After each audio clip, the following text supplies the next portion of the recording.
Hello friends, રિંકુજ રસોઈમાં તમારું સ્વાગત છે। આજે હું રેઇનબો સલાડ બનાવી રહી છું, જે બહુ જ હેલ્ધી છે અને પ્રોટીન અને ફાઇબર પણ બહુ સારા પ્રમાણમાં હોય છે।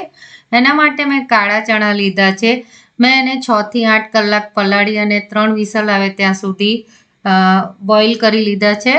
એમાં હું ઉમેરીશ અડધો કપ કૂક કરેલું કિનવા, 1/4 કપ બારીક કાપેલી ડુંગળી, 1/4 કપ બારીક કાપેલું લેટસ અને શિમલા મિર્ચ। આ ગ્રીન, રેડ અને યલો શિમલા મિર્ચ છે। હવે હું એમાં ઉમેરીશ ચેરી ટામેટો। આ રેડ અને યલો ટામેટા છે। જો તમારી પાસે ના હોય તો તમે રેગ્યુલર ટામેટા પણ લઈ શકો છો। મેં એને અડધા અડધા કાપી લીધા છે। ગળ્યા માટે મેં એમાં દ્રાક્ષ ઉમેરી રહી છું, જેને પણ મેં અડધી અડધી કાપી લીધી છે। આનો ટેસ્ટ બહુ સરસ આવશે। હવે હું એમાં ઉમેરી રહી છું એક લીલું મરચું, જેને મેં બારીક કાપી લીધું છે। મીઠું સ્વાદ પ્રમાણે, 1/4 ટીસ્પૂન કાળા મરીનો પાવડર અને હવે બધાને સારી રીતે મિક્સ કરી લઈશ।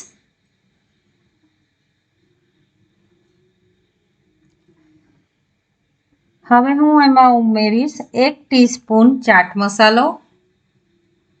ચાટ મસાલો બહુ જ સરસ ટેંગી ફ્લેવર આપશે અને અડધું લીંબુનો રસ।